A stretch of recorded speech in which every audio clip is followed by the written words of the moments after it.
الرحيم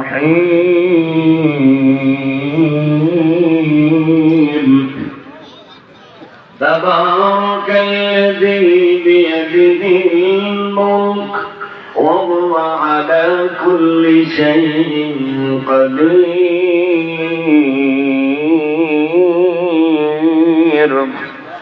الذي خلق الموت والحياة ليبلوكم أيكم أحسن عملا وهو العزيز الغفور.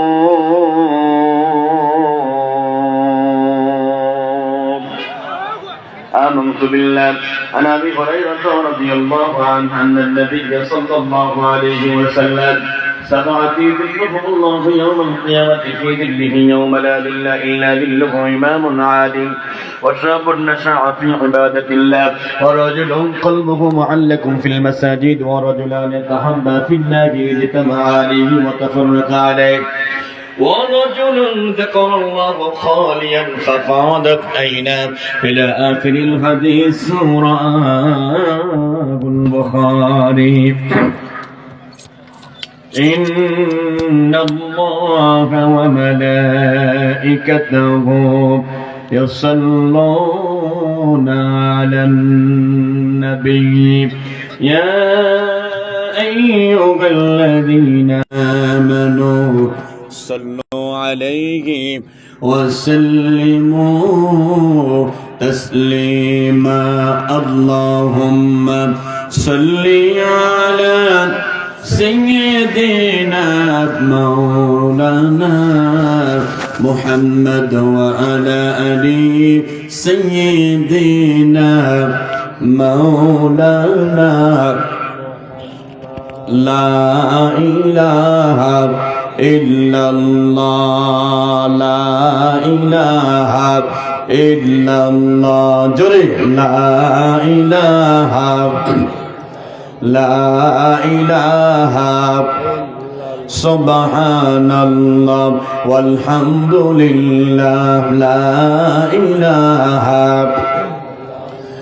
কইরে খালিদ কইরে ওমর এসেছে নতুন বদর কইরে সেই দিক বিজয়ী নবীন মুজাহিদ এখনো কি গাইতে হবে ঘুম ভাঙানোর গীত তোমার এখনো কি গাইতে হবে ঘুম ভাঙানোর গীত কইরে খালিদ কইরে ওমর এসেছে নতুন বদর কইরে সেই দিক বিজয়ী নবীন মুজাহিদ এখনো কি গাইতে হবে ঘুম ভাঙানোর গীত তোমার এখনো কি গাইতে হবে ঘুম ভাঙানোর গীত মসজিদের ওই কোনায় বসে তসবিহ নাই রে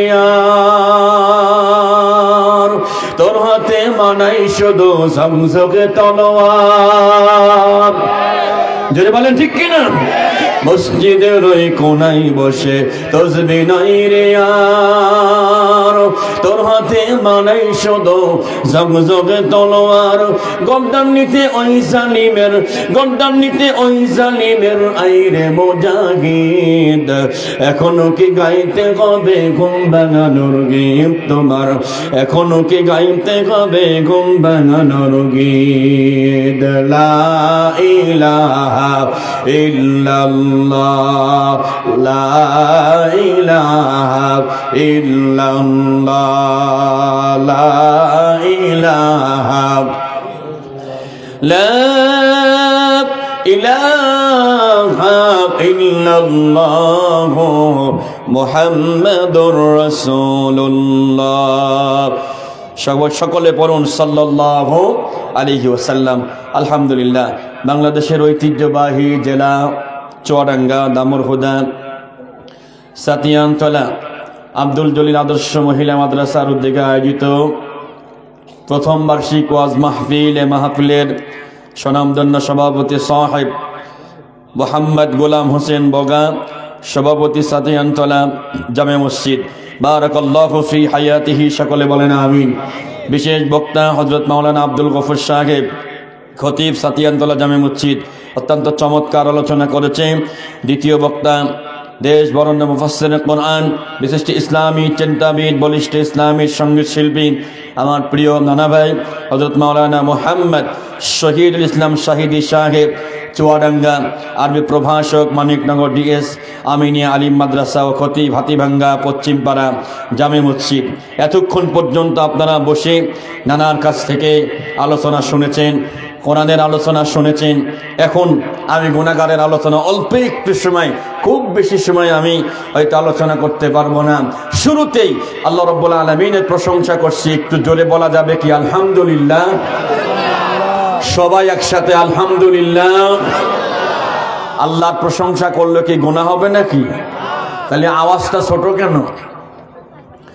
যারা আওয়ামী লীগ করে তারা তো স্লোগান দেওয়ার সময় জয় বাংলা আসতে বলে না, কথা কয় না কেন?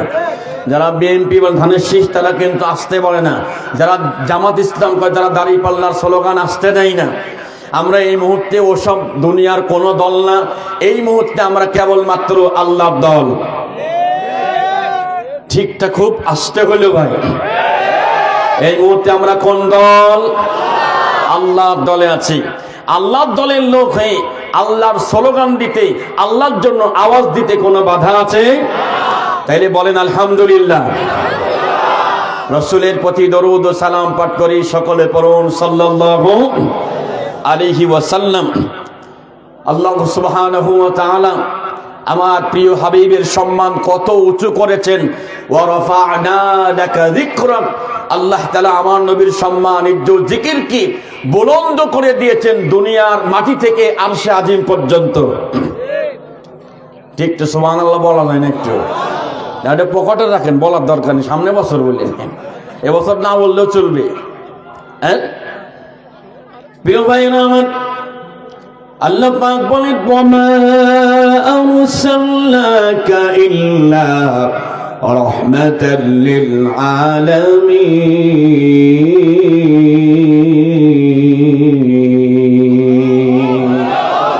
একসাথে বলেন তো আল্লাহু আকবার। সূরাতুল আম্বিয়া 17 নম্বর পারা 10 নম্বর পৃষ্ঠা শেষ নম্বর করে 107 নম্বর আয়াতে কারিমা।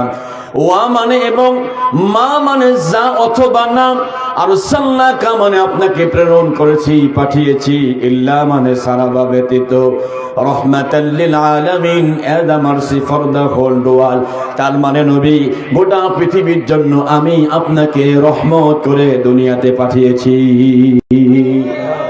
সুবহানাল্লাহ। এত আস্তে কেন বুঝলাম না।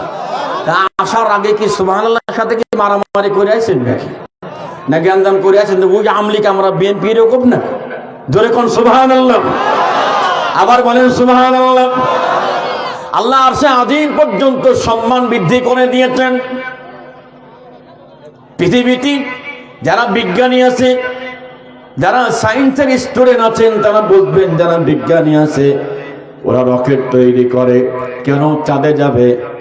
প্রিয় ভাইয়েরা আমার, ওদের একটা প্রশ্ন হলো, আমরা চাঁদে যাওয়ার জন্য মিনিমাম 6 মাস আগ থেকে আমাদের প্রস্তুতি নেওয়া লাগে, মিনিমাম 6 মাস আগ থেকে। আর তোমাদের ইসলাম ধর্মের মুহাম্মদ সাল্লাল্লাহু আলাইহি ওয়াসাল্লাম উনি এক রাতের ভিতরে গেল এবং চলে আসলো, মানে গেল আর আসলো। How can it possible? এটা কিভাবে সম্ভব? মানে ওই যে মাথা মোটা বুদ্ধিজীবী, ওদের মাথার ভিতরে নাই আল্লাহ সুবহানাহু ওয়া তাআলা কেমনে উপরে নিবেন, কিভাবে নিবেন, ওরা বিশ্বাস করতে চায় না।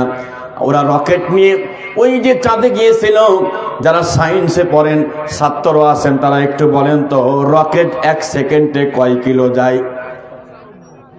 1 সেকেন্ডে রকেট কয় কিলো চলে বলেন? 12 কিলো। সবচেয়ে ভালো যেটা অ্যাপেলো 11 11 কিলো। 1 মিনিটে 39,000 কিলো। আল্লাহু আকবার। ভাবেন, কল্পনা করেন। এখন ওনাদের দাবি যে আমরা রকেট নিয়ে গেলাম, তাইলে মোহাম্মদ কেমনে গেল, কি নিয়ে গেল? আল্লাহু আকবার। আল্লাহ তাআলা আমার প্রিয় নবীকে একটা রকেট দিয়েছিলেন, তাও জান্নাত থেকে দান করেছিলেন। সুবহানাল্লাহ। বেশ থাকলে বেশ কমাই দেন তো, তরিভাব বাড়াই দেন। জান্নাত থেকে একটা রকেট দিয়েছিলেন, সেটার নাম কি বলেন তো? বোরাক। বোরাক হচ্ছে বালকন থেকে অত্যন্ত বিদ্যুৎ শক্তি থেকে বোরাক এসেছে। আল্লাহ রাব্বুল আলামিন এই বোরাকটা মেড বাই জান্নাত, দ্যাট কালার ইজ হোয়াইট। আল্লাহ সুবহানাহু ওয়া তাআলা জান্নাত থেকে দিয়েছেন, তার কালার ছিল সাদা। এটার গতি কত ছিল? রকেট 1 সেকেন্ডে 11 কিলো মাত্র। আর বোরাকের গতি 3 সেকেন্ডের 1/1, 3 সেকেন্ডের 1 সেকেন্ডের 3 ভাগের 1 ভাগ। বুঝেন, সেকেন্ডের আবার ভাগ হয়। 1 সেকেন্ডের 3 ভাগের 1 ভাগ টাইমে আপনার দৃষ্টিসীমা যত দূর পর্যন্ত চলে যায়, অর্থাৎ ওই যে প্রথম আসমান দেখা যায়, একবারে প্রথম আসমান পর্যন্ত এই বোরাকের এক এক কদমের এত বেশি গতি ছিল। সুবহানাল্লাহ, জোরে বলা যাবে না ভাই? এই যে আমরা এখান থেকে যে চাঁদ দেখি দুনিয়ার থেকে, চাঁদের দূরত্ব কত কিলো বলেন তো ভাইয়া? জানা নাই, হাইরে লেখাপড়া। আমরা জানা মৌলবী আছি, আমাদের ওই লাইন ছাড়া একটু অন্য লাইনও শেখার দরকার। কথা কয় না? হ্যাঁ, এখান থেকে চাঁদ দেখা যায় 3,84,000 কিলোমিটার উপরে। এখান থেকে যে সূর্যটা দেখা যায় প্রিয় বন্ধুগণ আমার 15 কোটি কিলোমিটার উপরে। তারপরে সূর্য থেকে সবচেয়ে কাছের একটা তারকা, তার নাম হচ্ছে প্রক্সিমা সেন্টাই। বিজ্ঞানীরা বলছে এই তারকাটা কত বড়? 4 আলোকবর্ষ। 1 আলোকবর্ষ সমান 945,000 কোটি কিলোমিটার। এত দূরে ওই তারকা। এই তারকাটা কত বড়? এই যে দুনিয়াটা, পৃথিবীটা, এই পৃথিবীর থেকে যে সূর্যটা দেখি, সূর্যটা পৃথিবীর চাইতে 13 লক্ষ গুণ বড়। এত বড়, এত বড়। এই সূর্য থেকে আরেকটা তারকা আছে, নাম হলো ব্যাটেল জুইস। এই তারকা এত বড়, 33 কোটি সূর্য একখানে করলে যা হবে, এই একটা তারকা ব্যাটেল জুইস তার চাইতে এত গুণ বড়। আল্লাহু আকবার বলেন, এত বড়। তো এখন বিজ্ঞানীরা ওই যে মাথা মোটা বুদ্ধিজীবী সাদে মাল নাই, ওরা বলে যে কেমনে এত পথ কেমনে গেল? আল্লাহ যে বোরাক দিয়েছে, বোরাকের সাহায্য গিয়েছে। তাদের আরেকটা প্রশ্ন হলো, আচ্ছা বুঝলাম গিয়েছে বোরাক দিয়ে, কিন্তু তিনি উপরে গিয়ে where did he get the oxygen? তিনি উপরে গেলেন ভালো কথা, কিন্তু অক্সিজেন কোথায় পেলেন? কথা আসলে সত্য। বায়ুমণ্ডল একটা জায়গা আছে, এর উপরে গেলে আর অক্সিজেন পাওয়া যায় না। পানির নিচে কি অক্সিজেন পাওয়া যায়? জোরে বলেন, নেই তো। পানির নিচে যেরকম অক্সিজেন পাওয়া যায় না, আবার আকাশের উপরে অক্সিজেন পাওয়া যায় না। প্রিয় দরদিরা আমার, এমনকি আগুনের ভিতরে অক্সিজেন পাওয়া যায় না। তারা বলল যে মুহাম্মদ উপরে গেছে, আমরা বিশ্বাস করলাম, ঠিক আছে, আই বিলিভ দ্যাট। বিশ্বাস করেছে তারা, আই বিলিভ দ্যাট, আমিও বিশ্বাস করেছি। দে বিলিভ দ্যাট, তারাও বিশ্বাস করেছে। কিন্তু অক্সিজেন কেমনে পেল? এই পৃথিবীতে একজন নবী ছিল, তার নাম ইউনূস আলাইহিস সালাতু ওয়াস সালাম। আল্লাহ তার জাতির কাছে পাঠানো, দাওয়াত দেয়, ইয়া কওমি ইবুদুল্লাহ মা লাকুম মিন ইলাহিন গায়রুহু আফালা তাত্তাকুন। আল্লাহু আকবার বলেন। দাওয়াত দেয়, হে আমার জাতি, আল্লাহকে ভয় করো। ওরা ডন কেয়ার, নবী গুনার সময় আসে নাকি? কথা কয় না। সে জাতির লোকেরা ছিল ঘাওরা। ঘাওরা বোঝেন আপনারা? ঘাত তেরা বোঝেন না? বোঝেন না? ঘাত তেরা কি চুয়াডাঙ্গা জেলায় আছে মেয়ে ভাই? কথা কয় না। চুয়াডাঙ্গা জেলায় কিন্তু ঘাত তেরা আছে, আছে না? আবার চুয়াডাঙ্গা জেলায় দালাল চামচা আছে না নাই? অ্যাভেলেবেল আছে। প্রিয় দরদিরা আমার, ওই জাতির লোক আসলে ঘাটতে না ছিল। কয় ইউনূস, যত দাওয়াত তুমি দাও, তোমার দাওয়াতে আমরা কোনো ডন কেয়ার কিছু মনে করি না। আবার আমার নবী যখন দাওয়াত দিয়েছে, তারাও ডন কেয়ার করেছে। কেমনে ডন কেয়ার করেছে? ওয়াকালাল্লাযীনা কাফারু লিরুসুলিহিম লানুখরিজান্নাকুম মিন আরদিনা আও লাতাউদুন্না ফী মিল্লাতিনা ফাআওহা ইলাইহিম রাব্বুহুম লানুহলিকান্নাজ জালিমিন।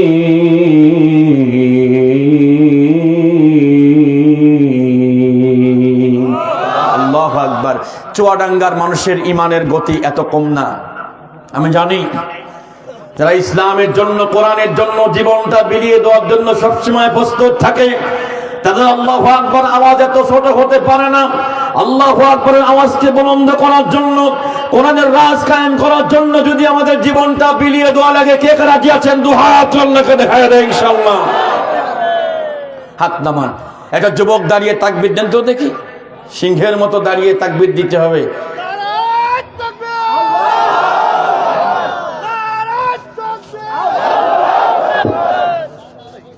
বাবা, বললাম যুবকের কথা তো দেশে মুরব্বী। তোগের ব্যাটারি কি সব দুর্বল নাকি রে? ও মেশিন দিয়ে সব বিয়ে হবে না, কথা কয় না। এই তো মুরব্বীরাই ভালো, ঠিক কি না? আর এই যে যুবকরা মাশাআল্লাহ সুযোগ পাইলেই খালি মোবাইল ঘষে, সে কি ঘষে তা তো আল্লাহ ভালো জানে, নাকি? উনি আর জানে না উনি কি ঘষতেছে। যুবকরা সাবধান হও, এই মোবাইলের কারণে গোটা যুব সমাজ, গোটা যুবতী সমাজ একে একে নষ্ট হয়ে যাচ্ছে, ঠিক কিনা জোরে বলেন। বন্ধুরা আমার, এবার তেলাওয়াত শেষে হাত ইশারা দেব, আল্লাহু আকবার হবে সিংহের মতো গর্জন দিয়ে, বীর পুরুষের মতো মুসলমানদের মতো তাকবীর দিতে হবে। লানুহলিকান্নায যালিমিন।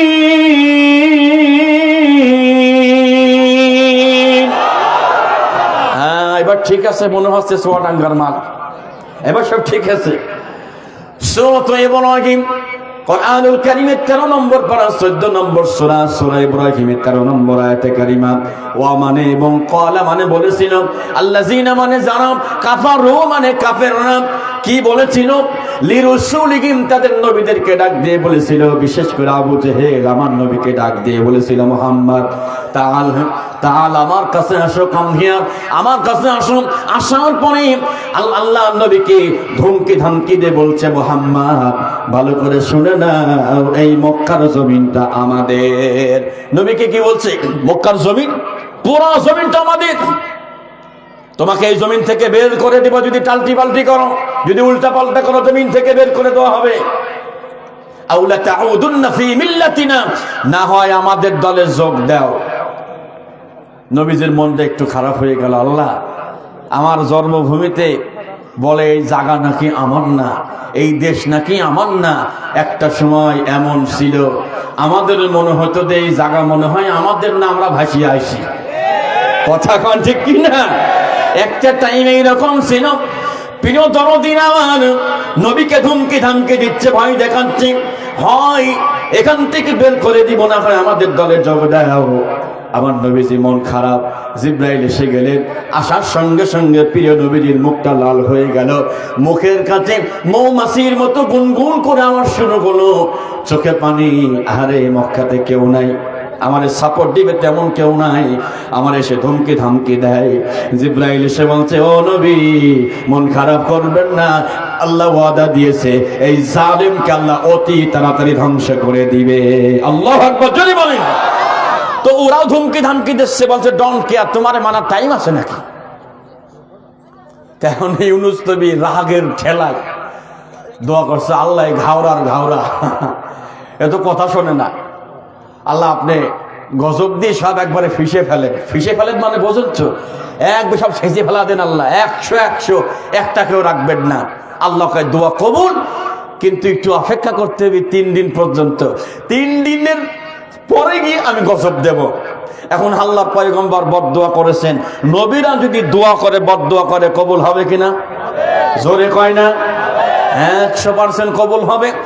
এখন ওদের মধ্যে কিছু একটু জ্ঞানী লোক ছিল, তারা বলছে, আরে নবীরা তো কখনো মিথ্যা কথা বলে না, আমরা মানি নাই ঠিক আছে, কিন্তু উনি তো সত্য কথা বলে, গজব আসবে রে, টাল্টি পাল্টি করার সুযোগ নিয়ে হার তাড়াতাড়ি সব চল মাঠে যায়। নিজেরা আসছে, স্ত্রীদেরকে নিয়ে গেছে, ছোট্ট ছোট্ট বাচ্চাদেরকে মাঠে নিয়ে গেছে, এরপরে পশু পাখিকে পর্যন্ত মাঠে নিয়ে ওরা হাত তুলে কাঁদতেছে। বুঝতে পারি নাই, ভুল করেছি, তুমি আমাদেরকে মাফ করে দাও, ক্ষমা করে দাও। 3 দিন যখন হলো, প্রথম আসমান তখন আমার দিকে দরদি না, এই যে ভূমিকম্প হয়ে গেল কয়েকদিন আগে ঢাকাতে 3 বার হয়েছে ভূমিকম্প, আপনারা অনলি একবার টের পেয়েছেন। এই ভূমিকম্প কি জন্য হয়? যে সমাজে 15টা পাপ প্রকাশ্যে চলে, ওই সমাজে আল্লাহ ভূমিকম্প দেয়। আর ওই পাপগুলো অধিকাংশ যুবক যুবতীর ভিতরে এখন বিরাজমান চলতেছে। ইনশাআল্লাহ বলবো, শেষ হওয়ার আগে জানিয়ে দেব কেন ভূমিকম্প হয় আর এখান থেকে বাঁচার উপায় কি ইনশাআল্লাহ। এই প্রথম আসমান নেমে মাথার উপর চলে আসছে। আচ্ছা বলেন তো, এই মাহফিলের চতুর্দিক থেকে যদি বড় 4টা সাপ ঢুকে পড়ে, ওই দিক থেকে একটা সাপ, এদিক থেকে পিছন দিক থেকে আর এই দিক থেকে, আপনারা কি থাকবেন না চলে যাবেন? হ্যাঁ, আওয়াজ কমে গেছে এবার, কথা কয় না। ও সাপ দেখা মাত্র বলবে যে হুজুর পারলে আপনি আর মাইখালা থাকেন, আমরা খেলাম। কারণ এটু তো সহজে সরানো যাবে না, নাকি মারবেন?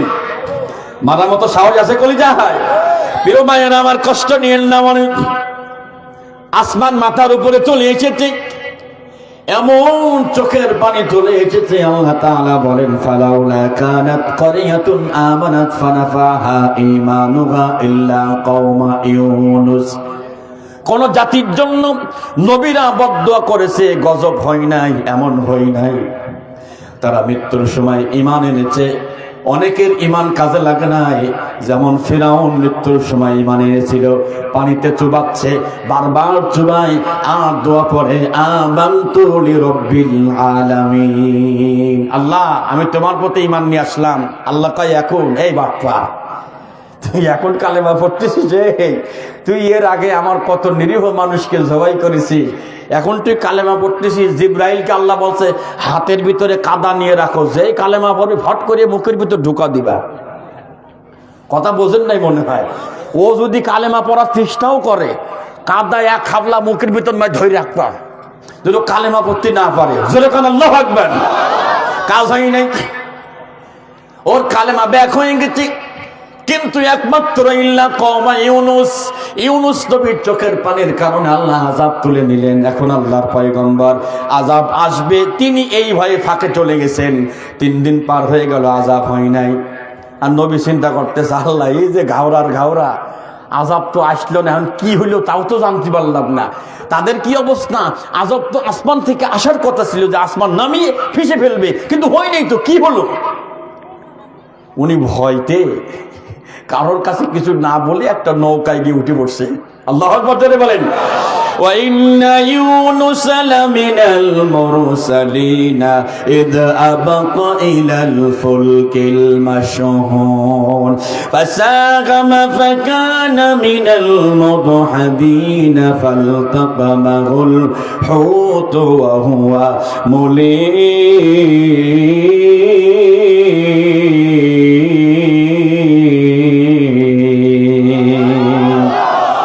আল্লাহু আকবার। সূরা সফফাত আয়াতে কারিমা 139, 40, 41, 42। উনি নবী ছিলেন, উঠছে একটা বোঝাই করা নৌকায়, নৌকা চলা অবস্থায় উঠছে উনি, অর্থাৎ কিনারায় ছিল। ওঠার পরে কিছু দূর যাওয়ার পরে নৌকার সামনে জানে খালি ঘোরে, খালি পপা করে ঘুরতেছে। এখন মাঝি এত জ্ঞানী ছিল, মাঝি বলছে, ভাইরা একটু কান খাড়া করে শোনেন, এই যে নৌকা যে ঘুরতেছে সামনে যাচ্ছে না, একটা কারণ আছে। কি? এই নৌকার ভিতরে এমন একজন আল্লাহর বান্দা আছেন, যিনি তার মনিবের পারমিশন ছাড়া এলাকা ছেড়ে পালিয়ে যাচ্ছেন। ফাসাহামা, লটারি করো দেখি তো সে কোন ব্যক্তি। লটারি করার সঙ্গে সঙ্গে ইউনুস নবীর নাম। মাঝে কয় না, ভুল আসছে গো, নবী মানুষকে এটা করতে পারে নাকি? কথা কয় না, এ তো হতেই পারে না। আবার লটারি সঙ্গে সঙ্গে ইউনুস নবীর নাম, আবার লটারি, আবারও নাম উঠে গেল। ডাক দিয়ে বলে, ইউনুস কিছু করার নাই, তুমি কায়দায় পড়ে গেছো, তোমার নাম উঠে গেছে, একাই ঝাঁপ দিবা নাকি ধাক্কা দিয়ে ফেলে দেব? উনি কিছু করার নাই, নিজেই ঝাঁপ দিলেন। তাফসীরে এসেছে ঝাঁপ দিয়ে অথবা কেউ তাকে ধাক্কা দিয়ে ফেলে দিল। ফেলে দেওয়ার সঙ্গে সঙ্গে ফালতাকামাহুল হুত ওয়া হুয়া মুলিম,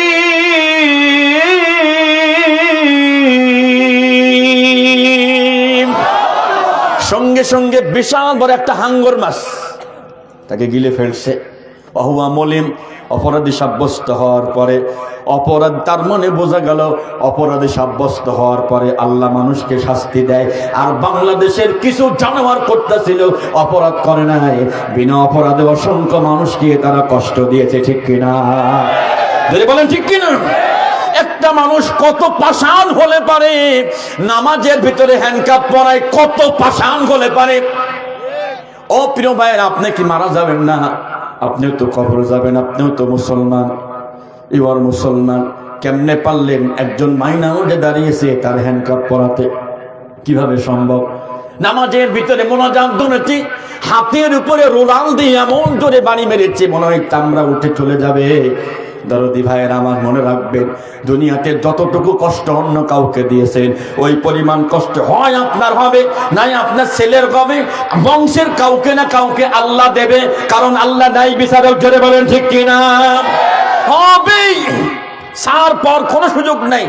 তাহলে উনি শাস্তি পেলেন অপরাধী সাব্যস্ত হওয়ার পরে, আর তুমি তুলে নিয়ে গিয়ে আহা, হ্যাঁ, কই যে ওনার ব্যাগের ভিতরে একটা কোরআন শরীফ পাওয়া গেছে, এটা হলো জঙ্গির কিতাব। আহা আহা, আল্লাহ কেউ দেখে না, কেউ বোঝে না, কিন্তু যিনি দেখে তিনি কে? একে একে শেষ করেছি সবার দেখা হইল শেষ, দেখতে দেখতে গোল্লাই গেল আমার সোনার বাংলাদেশ। যদি বলেন ঠিক কিনা? কষ্ট হচ্ছে আপনাদের? স্বাধীনতার বয়স পেরে 54তে পা দিলাম, নেতারা তো সবই পেল, আমরা বলো কি পেলাম? যদি বলেন ঠিক কিনা? যেই ক্ষমতায় যায় তার পকেট ভারী হয়, তার বাড়ি বিল্ডিং হয়, তার পরিবারের লোকের চাকরি হয়। এমন হয়েছে স্বামী মারা যায় নাই, স্বামী বেঁচে আছে, মারা যাওয়ার আগেই তার নামে বিধবা ভাতা করে দিয়েছে। সুবহানাল্লাহ কোন? সুবহানাল্লাহ রে, সুবহানাল্লাহ রে। এ বেশি আছে, এর বোন নামে বিধবা কার্ড হয়েছে, দেখছেন? আরে এগুলো করেন না ভাই, আল্লাহ সব দেখে। আল্লাহু আকবার বলেন। ولا تحسبن الله غافلا عما يعمل الظالمون। আল্লাহু আকবার। আল্লাহ ডাক দেয় নবী, যারা মক্কাতে আপনারা কষ্ট দেয় আপনি মনে করেন আমি দেখি না। না না, আমি দেখি, আমি একটু ঢিল দিই, আমি একটু ঢিল দিই।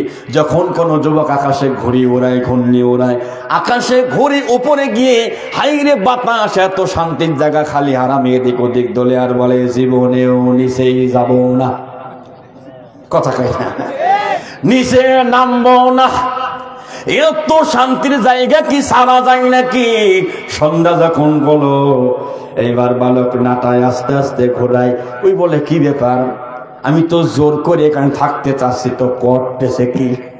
আল্লাহু আকবার বলবেন না? নাটাই কে ঘোরায়? শেষ পর্যন্ত আস্তে আস্তে ঘূর্ণি দেখবেন হাতে ধরা দেয় না, কারেন্টের খাম্বায় মারে, দেখছেন? কারেন্টের খাম্বায় হাতে ধরা দেবেন না, কিন্তু বালক বলতেছে তুই খাম্বাই মারিস আর কলা গাছে বাড়ি মারিস, মারে কিন্তু মাল আমার হাতে। আল্লাহু আকবার জোরে বলেন।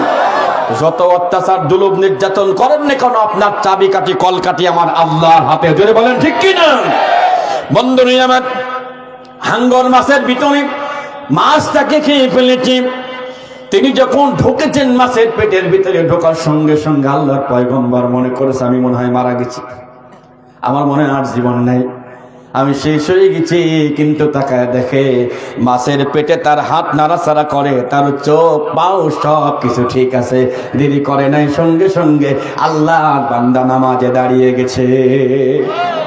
আল্লাহু আকবার জোরে বলেন। الذي يراك حين تقوم وتقلبك في الساجدين।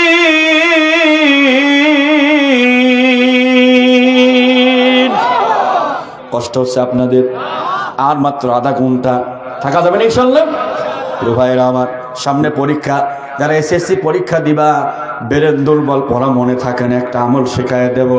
এরপরে পরীক্ষার লেখা ভালো হবে, পরীক্ষার প্রশ্ন কমন পড়বে, এরপরে পরীক্ষার রেজাল্ট ভালো হবে, একটা আমল শেখায় দেবে, একটু একটু অপেক্ষা করো। এখন তিনি নামাজে দাঁড়িয়েছেন। যে ব্যক্তি নামাজে দাঁড়ায়, আমাদের এখানে অনেক কপাল পোড়া আছে, শুধু জুমার দিন নামাজ পড়ার জন্য প্রতিযোগিতা করে, ফজরের নামাজের মুসল্লির খবর নাই। কথা কয় না? আছে গো, এই এলাকাতে আছে। দেখবেন জুমার দিন হাই রে পোশাকের ভাব, ঠিক কিনা? আসবে দেরিতে, আবার মাঝখান দিয়ে এরকম শাকের মতো কয়ে সাইড দিয়ে নেতাজি আইসে। কেন নেতাজি একটু আগে আসতে পারেনি? কথা কয় না? তো উনি একটু আগে আসলে একটু অসুবিধা কোথায়? আসার পরে কয় যে হুজুর, এই হুজুর মসজিদে কি ওয়াজ করে, আমাদের গার উপর দিয়ে যায়। কথা কয় না? বলে প্রথমে আসবে না, মাঝখান দিয়ে একটা কথা শুনে দেখবেন ফাইল দিয়ে ওঠে। এরপরে কয় হুজুর টাইম পার হয়ে গেছে, তাড়াতাড়ি শেষ করে দেন। আসেন না? এরপরে নাটোরে এক মসজিদে এক হুজুর খতিব সাহেব শুক্রবারে ওয়াজ করতেছে, আল্লাহ আমানুত তাকুল্লাহা ওয়া যারু মা বাকিয়া মিনার রিবা ইন কুনতুম মুমিনিন। হে ঈমানদারেরা, যারা আল্লাহকে ভয় করো, তোমরা সুদি কারবার করবা না, সুদি লেনদেন করবা না। সুদ খাওয়া মানে আপন মায়ের সাথে জিনা করা। জোরে কোন নাউজুবিল্লাহ। সুদ খাওয়া মানে আপন মাকে বিবাহ করা। সুদের সর্বনিম্ন গুনাহ 1 টাকা সুদ খাওয়া 36 বার জিনা করার গুনাহ। এই ওয়াজ করা অবস্থায় সভাপতি সামনে ছিল, সভাপতি মাথা নিচু হচ্ছে আস্তে আস্তে, আর লোকজন করতে আজকে যা ওয়াজ হচ্ছে ফাটাফাটি, আর উনার দিক খালি তাকাচ্ছে।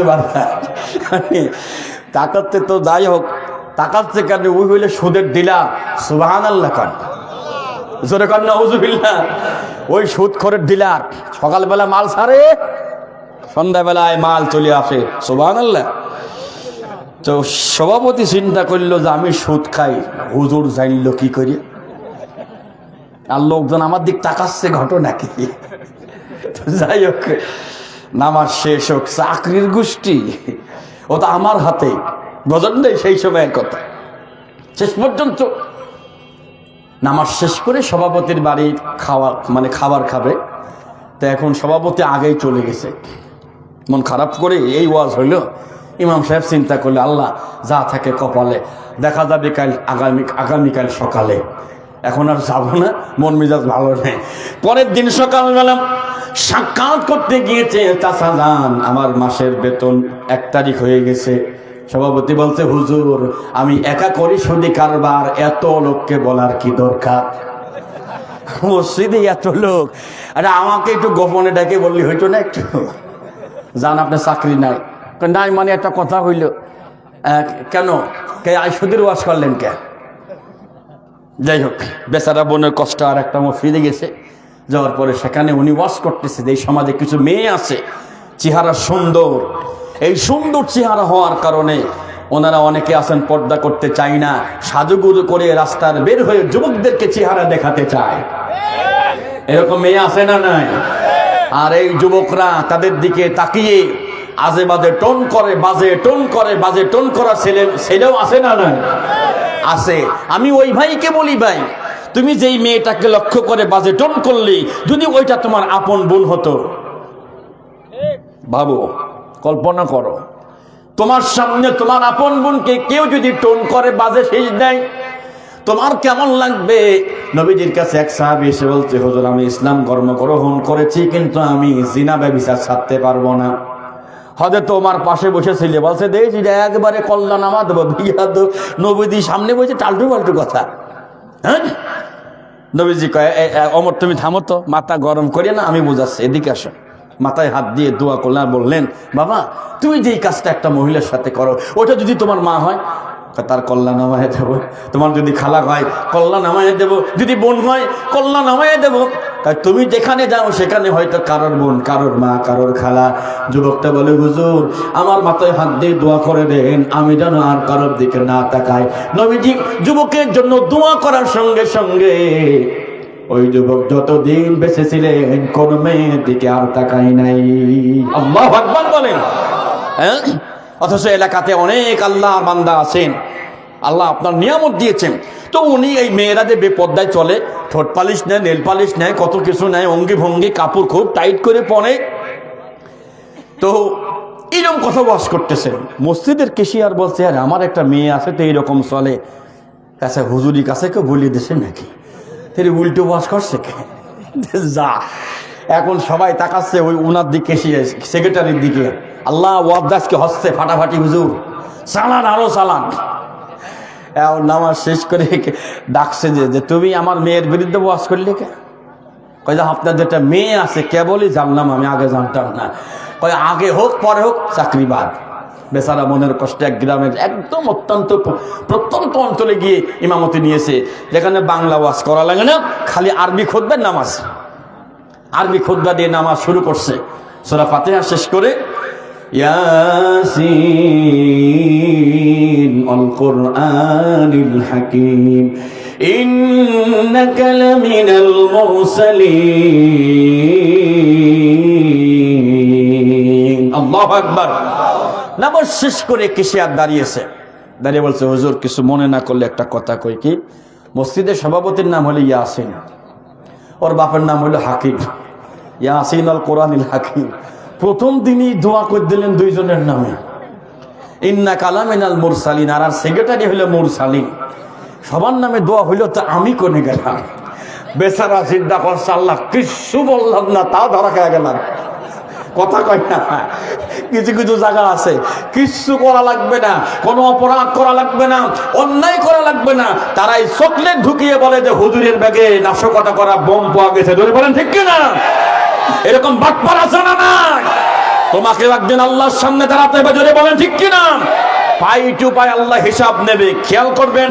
ওয়া কুল্লু ইনসানিন আলজামনাহু তাইরাহু ফি উনুকি ওয়া নুখরিজু লাহু ইয়াওমাল কিয়ামাতি কিতাবান ইয়ালকাহু মানশুরা ইকরা কিতাবাক কাফা বিনাফসিকাল ইয়াওমা আলাইকা হাসিবা।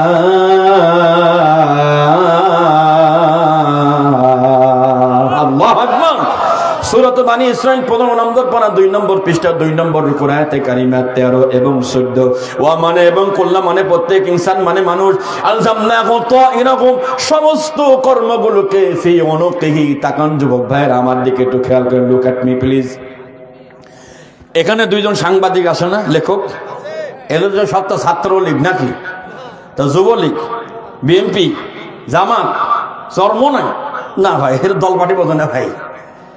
ইনারা ছাড়াও আরেকটা স্পেশাল গোপন আমলনামা গলার কাছে আল্লাহ রেখে দিয়েছেন। বান্দা যেখানে যা করে আল্লাহ সমস্ত কিছু ভিডিও রেকর্ড করে। আল্লাহু আকবার। জোরে বলে, জোরে কোন আল্লাহু আকবার। আমাদের এক বক্তা ভাই, একজন ডিবি, উনি অনা কারণেই তাকে জ্বালাতেন, ফোন দিয়ে কষ্ট দিতেন, খুব কষ্ট দিতেন। তারপরে আমার বন্ধু বলেছে যে দেখেন আমার কারণ ছাড়া আমার কষ্ট দেন, মানে কিছু মাল খাবে আর কি। তো একদিন বলেছে আপনার ছেলে মেয়ে আছে না? হ্যাঁ আছে। স্কুলে যাওয়া আশা করে? হ্যাঁ স্কুলে যাওয়া আশা করে। আমার যদি কষ্ট দেন, কখন আল্লাহর পক্ষ থেকে আপনার সন্তানের উপরে গজব এসে দেখবেন রাস্তায় একদিন গাড়িতে ফিসে দিয়ে চলে গেছে। অতএব আমারে কষ্ট দিয়ে না আপনি। দেখ সেদিন উনি মাপ নিয়েছেন। আলহামদুলিল্লাহ আমাদের বংশে অনেক ডিবি আছে, একবারে প্রধানমন্ত্রীর যেই ডক্টর ইউনূস সাহেব পর্যন্ত লোক আছে আলহামদুলিল্লাহ। তবুও আমরা কখনো জোর খাটাই না। থাকার পরেও কত ধমকি ধামকি। একদিন এক মাহফিল থেকে 10-15 কিলোমিটার পর্যন্ত তাইরিয়ে নিয়ে চলে গেছে ধরার জন্য। ওই নারিকেল পার্টির লোক। কোন পার্টির লোক? নারিকেল পার্টি, এখন তরমুজ পার্টি হয়ে গেছে। আগে শক্ত ছিল, তরমুজ নরম না। কথা কয় না বন্ধুরে, আমার কষ্ট হয় আপনাদের? সব থাকবে আমলনামার ভিতরে। হাসরের ময়দানে, কিয়ামতের কঠিন ময়দানে সব বের করা হবে, আর বলা হবে বান্দা খুলে খুলে পড়ো, পড়ে দেখো তো দেখি এই আমলনামা তোমারে বাঁচাইতে পারে কিনা। আল্লাহু আকবার বলেন। তো যে কথাই ছিলাম, আমরা নামাজ পড়তে চাই না, নামাজ আমাদের পছন্দ হয় না, নামাজ আমাদের ভালো লাগে না। যুবক, খুব ডিপ্রেশনে আছো, খুব পেরেশানিতে আছো, চাকরি হচ্ছে না, ইনকাম নাই, টাকা পয়সা নাই, তাহাজ্জুদের নামাজে লম্বা একটা সিজদা দিয়ে দাও। চোখের পানি যদি এসে যায়, আল্লাহি আল্লাহর কসম, তাহাজ্জুদের নামাজে চোখের পানি যদি এক ফোঁটা এসে যায়, দুনিয়ার কারোর কাছে হাত পাতা লাগবে না, আল্লাহ আসমান থেকে রিজিকের ফয়সালা করে দিবে ইনশাআল্লাহ। ডিপ্রেশন আল্লাহ দূর করে দিবে, কোনো ডিপ্রেশন টেনশন মাথায় থাকবে না। বলেন আলহামদুলিল্লাহ। তো এখন কেশিয়ার বলছে যে হুজুর যা হয়েছে হোক, সামনে সপ্তাহে আমার নামে দোয়া করাই লাগবে। ইয়াসিন চলে গেছে, হাকিম চলে গেছে, বুরসালিনও গেছে। তো হচ্ছে হুজুর তালি নামাজ, এখন আপনার নাম কি? কয় যে আমার নাম হলো বাবর। এখন আপনার কোরআন শরীফে এই নাম নাই। আচ্ছা, নামাজ শেষ করে আপনার জন্য দোয়া করা হবে ইনশাল্লাহ। পরের দিন জুম্মা, নামাজ শেষ করে মোনাজাত ধরে দোয়া করতেছে। দোয়া করতে করতে এক পর্যায়ে বলছে, ইয়া আইয়ুহাল বাবু আনতা কালবুন ওয়া আবুকা খিনজির ওয়া জাদ্দুকা হিমার। এই দোয়া চলতেছে, কেশিয়ার বলতেছে আল্লাহুম্মা আমিন। ওই যে হুজুর বুঝে ফেলেছে, নাউযুবিল্লাহ বলছে, ইয়া আইয়ুহাল বাবর, হে বাবর, আনতা কালবুন, তুই কুকুর। আর ও কাছে আল্লাহুম্মা আমিন। হ্যাঁ, কি দোয়া গো, আরবিতে দোয়া করে শুরু হয়েছে। ও আবুকা খিনজির, তোর বাপ হইল শুয়োর, ও কয় আমিন। ও জাদ্দুকা হিমা, তোর দাদা হইল গাদা, কয় আমিন। হুজুর কি দোয়া করলো গো? হ্যাঁ, হুজুরকে বিভিন্ন অ্যাঙ্গেলে তোমরা কষ্ট দাও, আর হুজুর মোনাজাতের প্যান্ডালে তোমারে মারিয়ে দেশে কায়দা করে, ঠিক না? এজন্য বলছি, আলেমদেরকে ভালোবাসেন, মহব্বত করেন, আলেমদেরকে সাপোর্ট করেন। এবার আসেন নামাজ পড়তে হবে। ইউনূস নবী নামাজে দাঁড়িয়ে গেছেন, এই মাসের পেটে উনি দোয়া পড়তেছেন কি? লা ইলাহা ইল্লা আনতা সুবহানাকা ইন্নী কুনতু মিনাজ জালিমিন। আল্লাহ কয়, আমার ইউনূস যদি মাসের পেটে এই দোয়া যদি না পড়তো, মাসের পেটে যদি এই দোয়া না পড়তো, ফালাউলা আন্নাহু কানা মিনাল মুসাব্বিহিন লালাবিতা ফি বাতনিহি ইলা ইয়াউমি ইউবআসুন। আল্লাহু আকবার। আমার ইউনূস যদি মাসের পেটে তাসবিহ জিকির না করতো, কিয়ামত পর্যন্ত বের করতাম না, থাক ভিতরে পড়িয়া। আল্লাহু আকবার বলবেন না? এবার বলেন তো দেখি, মাছের পেটে পানির নিচেই কি অক্সিজেন পাওয়া যায়? কথা কোন অক্সিজেন পাওয়া যায়? তাহলে পানির নিচেই মাছের পেটে কে অক্সিজেন দিয়েছে? যেই আল্লাহ ইউনূস নবীকে মাছের পেটে পানির নিচে অক্সিজেন দিয়েছে, ওই আল্লাহ আবার নবীকে বায়ুমণ্ডলে আকাশের উপরে কারণ ছাড়া অক্সিজেন দিয়েছে। সুবহানাল্লাহ জোরে বলেন, বলেন আল্লাহু আকবার। আমরা মন থেকে আরেকবার বলি আলহামদুলিল্লাহ। প্রিয় ভাইরা আমার, আমরা 29 নম্বর পারা থেকে একটি সূরা তেলাওয়াত করেছি। মাত্র 15 থেকে 20 মিনিট কথা বলবো। দুইটা আমল আছে বলেছি। আরেকটা আমল হলো, যদি কেউ করতে পারে, জান্নাত সঙ্গে সঙ্গে আল্লাহকে ডাক দিয়ে বলবে যে আল্লাহ, সাতিয়ানতলার অমক বান্দা অমক বান্দি এই দোয়াটা পড়েছে, আল্লাহ, আল্লাহকে ডাক দিবে যে আল্লাহ, দোয়াটা যেহেতু পড়েছে তুমি তার জান্নাতে দাখিল করে দাও। একটা দোয়া একটু খালি স্মরণ করায় দিবেন।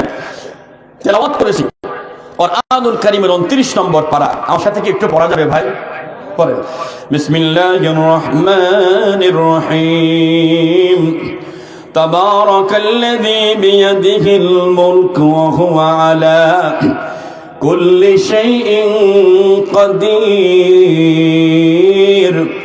الذي خلق الموت والحياة ليبلوكم أيكم أحسن عملا وهو العزيز الغفور। সূরার নাম সূরা মুলুক। বলেন তো সূরার নাম কি? সূরা মুলুক। মুলক মানে রাজত্ব, মুলক মানে ক্ষমতা, মুলক মানে রাষ্ট্র ক্ষমতা। তাইলে আল্লাহ কোরআন শরীফের ভিতরে রাষ্ট্রীয় ক্ষমতার কথা বলছেন, রাজনীতির কথা আল্লাহ কয় নাই।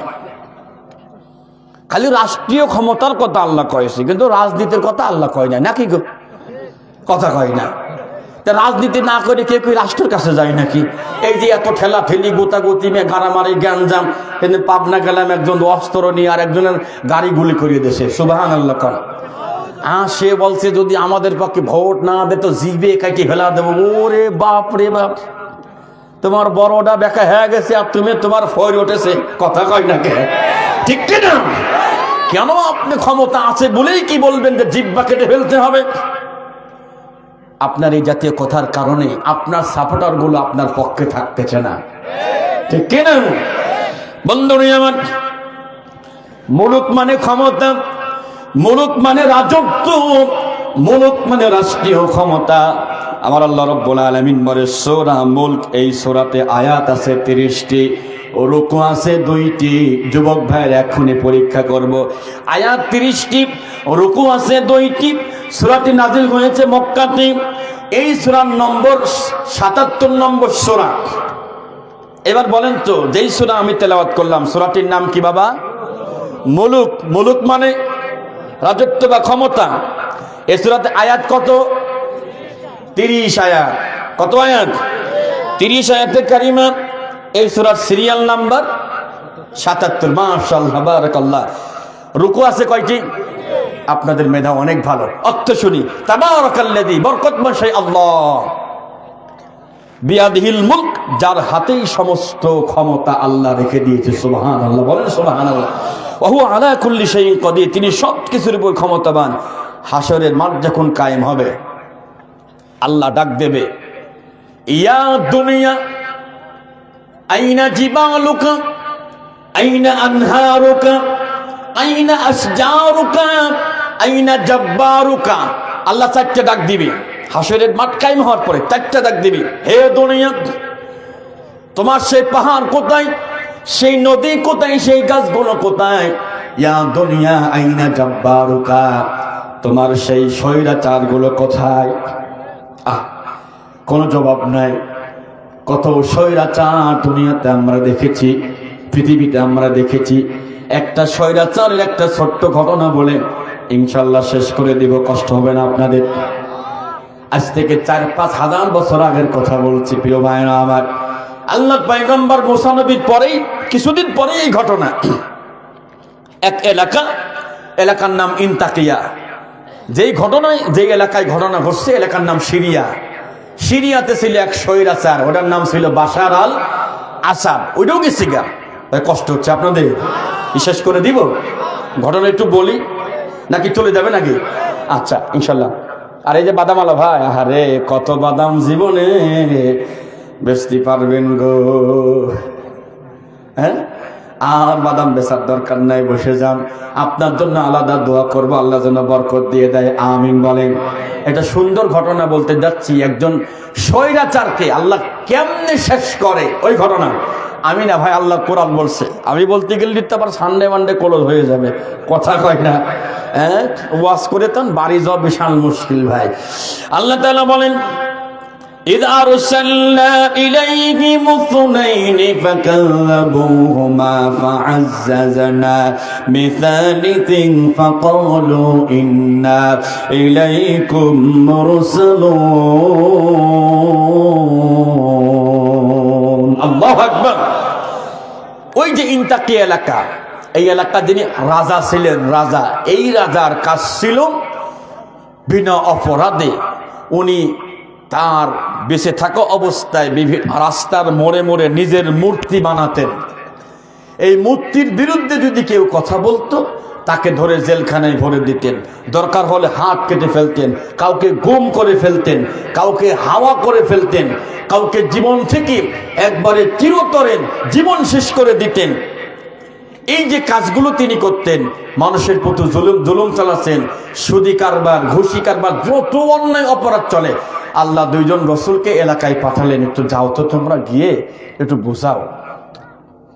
বোঝাও, দেখো তারা বোঝে কিনা। 2 জন রসুল এসে দাওয়াত দিয়েছে, এইগুলো আপনারা করেন না, এই অন্যায় আপনারা করেন না। বলছে তোমরা যে নবী, তো বুঝবো কি করি? খালি হাতে এসে নবী মারাচ্ছ, ও কি হয় নাকি? পালে ফেরেশতা নিয়ে এসে আল্লাহর সঙ্গে সঙ্গে আরেকজন নবীকে পাঠাইছে। 3 জন। বলেন তো কয়জন? মাত্র 3 জন ইমানের পক্ষে। ওই জামানায় বাকি সবাই জালেমের পক্ষে, রাজার পক্ষে, স্বৈরাচারীর পক্ষে। আমাদের দেশ সহ গোটা পৃথিবীতে এমন ছিল, একটা টাইম ছিল সবাই যখন স্বৈরাচারের পক্ষে, জালিমের পক্ষে, মাত্র কিছু লোক তখন ছিল মাত্র ইমানের পক্ষে। যদি বলেন ঠিক কিনা? সামনে যদি এরকম পরিবেশ তৈরি হয়, ইমানের পথে চলতে হবে। ইমানের পথে চলতে গিয়ে আল্লাহর কোরআনের রাজ কায়েম করতে গিয়ে যদি জীবনটা বিলিয়ে দিতে হয়, কোন কোন যুবক পারবা? তাকবীর দিয়ে আল্লাহকে হাত দেখায় দাও।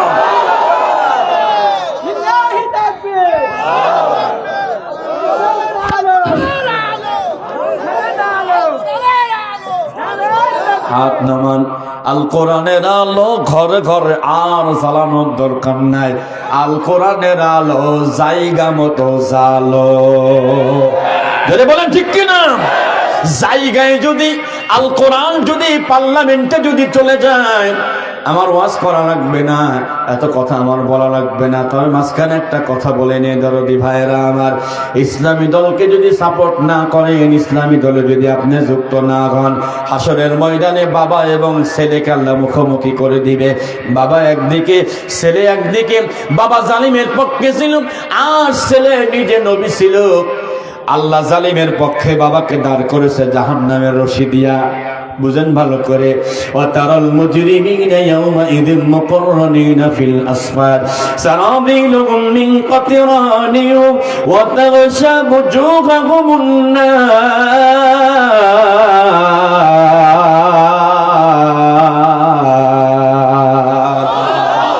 ছেলে আল্লাহর পয়গম্বর ইব্রাহিম নবী, আর বাবা মূর্তি পূজারী, নমরুদকে সাপোর্টকারী, নমরুদকে ভোট প্রদানকারী, নমরুদকে সিল মারত। বুঝেন ভালো করে, আপনাদের কথা বলি নাই, কিন্তু উনি দাঁড়াবেন একদিকে মাজার ভিতরে জাহান্নামের রশি দিয়ে বাঁধা। আল্লাহর পয়গম্বর এই পাশে আব্বাজানকে দেখে কেঁদে ফেলবে আর বলবে, আল্লাহ আগফিরলি আবি ইন্নাহু কানা মিনাদ দাল্লিন ওয়া লা তুখজিনি ইয়াওমা ইউবআসুন। আল্লাহ আমার আব্বাকে মাফ করে দেন, ক্ষমা করে দেন, উনি তো আমার পক্ষে সাপোর্ট করে নাই, সমর্থন দেয় নাই। আল্লাহ যেহেতু আমার আব্বা ভুল করছে, আপনি মাফ করে দেন, শাস্তি দেওয়ার দরকার নাই। ও আল্লাহ, হাসরের ময়দানে কোটি কোটি মানুষ আমার আব্বার দিকে তাকিয়ে আছে। আল্লাহ আমার তো লাঞ্ছিত মনে হচ্ছে, আমি খুব লজ্জাবোধ করছি। আল্লাহ ডাক দেয়, ইব্রাহিম শুনে নাও, কান খুলে শুনে নাও, ইয়াউমা লা ইয়ানফাউ মালুন ওয়ালা বানুন। আল্লাহু আকবার। ইব্রাহিম শুনে নাও, তুমি সন্তান আর সম্পদ, এই দুইটা জিনিস আজ কোনো কাজে লাগবে না, তুমি চলে যাও, তোমার দোয়া কবুল হবে না। তার মানে বোঝা গেল, দুনিয়াতে উনি জালিম নমরুদকে সাপোর্ট করার কারণে, তার সন্তান ইসলামের পক্ষে ছিল, তাকে সাপোর্ট না করার কারণে, সমর্থন না করার কারণে আল্লাহর পয়গম্বর জাহান্নামে। এখনো যদি কেউ ইসলামী দল ছাড়া অন্য কাউকে যদি সাপোর্ট করে, সমর্থন করে, হাসরে তাকায়া দেখবেন ইব্রাহিম নবীর আব্বার কাতারে আপনিও দাঁড়িয়ে আছে। যদি বলেন ঠিক না? এর থেকে কি আর বেশি বলার দরকার আছে ভাই? জ্ঞানীর মতো জ্ঞানী হলে ইশারাই বোঝে, আর কসুর মতো কসু হলে অল্প জালেই সেজে, ঠিক কিনা? জাল বেশি তোমার লাগে না যদি কসু ভালো হয়, আর যদি জ্ঞানী হয় ইশারা মানলেই বোঝে কি বলা হচ্ছে। এই ইশারার কথা শুনে অনেকের আবার মুখটা কালো হবে, কথা কই না? আল্লাহ রহম করুক। এইবার তিনজন নবী, একদিকে জালেম, একদিকে দাওয়াতি কাজ দিচ্ছে, দাওয়াত দেয়, কই যে মানতে রাজি নাই। শেষে বলছে, ওয়া আলাইনা ইল্লাল বালাগুল মুবিন, আমাদের কথা স্পষ্ট। যদি আল্লাহর বক্তব্য না শোনেন, এমন একটা সময় আসবে আল্লাহ এমন ভাবে ধরবে, তখন বুঝবা কত ধানে, কথা কয় না, কত ধানে কত চাল। ওরা এত রেগে গেছে, হাতে পাথর তুলছে, তিনজন নবীকে এক্ষুনি পাথর মেরে মেরে ফেলবে, কি রাগ। তুলে নিয়ে গেছে, বলছে লা ইল্লাম তানতাহু লানারজুমান্নাকুম। এসব আউল ফাউল ওয়াজ বন্ধ করবা, পাথর দেখো একবারে শোয়া ফেলবো। এই যখন মারতে যাবে, বলছে তোমরা তিন হুজুর ঢুকে এলাকায় যত এই আকাম কুকাম তোমাদের জন্য আমরা করতেছি না বাবা, তোমরা যাও তো, নাহলে পাথর দিয়ে মেরে ফেলবো। রেডি হয়েছেন যখন, وجاء من أقصى المدينة رجل يسعى قال يا قوم اتبعوا المرسلين اتبعوا من لا يسألكم أجرا وهم مهتدون। আল্লাহু আকবার। তখন ওই শহরের এক প্রান্ত থেকে একটা লোক, ওই যে কি কয় এটা, লন্ড্রির কাজ করে, ধোপার কাজ করে, পাশাপাশি কৃষি কাজ করে, উনি এক দৌড়ে এসে বলছে, থামেন, মারার দরকার নাই। এই তোমরা কারা? তোমরা কি? বলছে আমি আল্লাহর প্রতি ঈমান এনেছি এবং এই তিনজন রাসূলের প্রতি আমি ঈমান এনেছি। সুবহানাল্লাহ। বলছে ও তুমি এই তিন হুজুরি, তুমি হচ্ছে দালাল, চামচা, হ্যাঁ, আগে বইয়ে ধর, আগে বইয়ে আগে চামচা সাইজ কর, পরে যা হয় হবে। ও তিনজন নবীকে রাখ। যুবক ভাইরা, ইসলাম মানতে গিয়ে কি পরিমাণ কষ্ট হতে পারে একটু ভাবো। তাকে ধরছে, তার নাম হাবিব, আর তার বংশ নাজ্জার। তাকে ধরে জমিনে শায়িত করে দিছে। শায়িত করে দেওয়ার পর মোটা মোটা 7-8 জন মানুষ তার বুকের থেকে পেট পর্যন্ত উঠছে একসাথে। কেন ইমাজিন দিস, একটু ভাবেন তো একটু। ওটার পরে 7 জন একসাথে এমন চাপ দিছে, এমন লাথি মারছে, বেচারা হাবিবের পেট ফেরে পায়খানার রাস্তা ছিঁড়ে, বোঝেন ভালো করে, পেট ফেরে পায়খানার রাস্তা ছিঁড়ে নারী ভুড়ি বের হয়ে পায়খানার রাস্তার ধারে গিয়ে সব ভুড়ি বের হয়ে ওখানে চলে গেছে। আল্লাহর বান্দা মারা যায় নাই, যাবেন, মারা যাবেন, মনে করেন মারাই গেছে। এরকম অবস্থায় এখনো পর্যন্ত জানোয়ারগুলো বুকের উপর থেকে নামে না। ইমানদারকে মারার পরে তার বুকের উপরে নাচানাচি করে। এদেশে অনেক আল্লাহর গোলাম ছিল, তাদেরকে সোনার ছেলে বলা হতো। হাফেজে কোরআন হাফেজ জসিম ভাইকে লাঠি দিয়ে পিটাইয়া বুকের উপরে ড্যান্স করেছে। ওরা নাকি সোনার ছেলে। আমি বলি অবৈধ হারামদাদা দেওয়ার সন্তান। যদি বলেন ঠিক কিনা? আমার কাছে দলিল আছে, দেব। কোরআনের দলিল সূরা কলম আয়াত 11, 12, 13। সূরা কলম 29, 4 নম্বর পৃষ্ঠা, 1 নম্বর রুকুর আয়াত 11, 12, 13। 3টা আয়াতই কারিমা যদি আপনি পড়েন তাহলে আপনি পেয়ে যাবেন। এখন এই লোকটা যে নারী ফুলি বের হয়ে গেল, আল্লাহ ডাক দেয়, জিবরাইল, আমি আল্লাহর প্রতি ঈমান আনার কারণে এই স্বৈরাচারদের কাছে তার নারী ভুড়ি বের হয়ে গেছে। দ্রুত যাও, দ্রুত গিয়ে আমার হাবিবকে আমার পক্ষ থেকে সালাম পাঠাও। সুবহানাল্লাহ জোরে বলা যাবে না? আরে ধোপার কাজ করে, মাঠে কাজ করে, তাকে আল্লাহ সালাম দিয়েছে, তাকে জিবরাইল এসে সালাম দিচ্ছে। আল্লাহু আকবার জোরে বলেন। الذين تتوفاهم الملائكة طيبين يقولون سلام।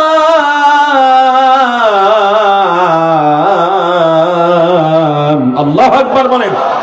ফেরেশতারা আসছে দল বেঁধে, ঝাঁকে ঝাঁকে দল বেঁধে এসে তাকে সবাই বলছে, একসাথে বলছে, সালাম হাবিব, তোমার প্রতি আমরা সালাম দিয়েছি, আল্লাহ সালাম দিয়েছে। লা তাহজান ওয়ালা তাখাফ, don't be afraid and don't be sad, ভয় নাই, টেনশন করো না। আল্লাহ ওয়াদা দিয়েছে তোমার মরার সঙ্গে সঙ্গে তুমি জান্নাতুল ফেরদাউসে চলে যাবা। সুবহানাল্লাহ। আসতে কর। আমরা কি জান্নাতুল ফেরদাউস চাই?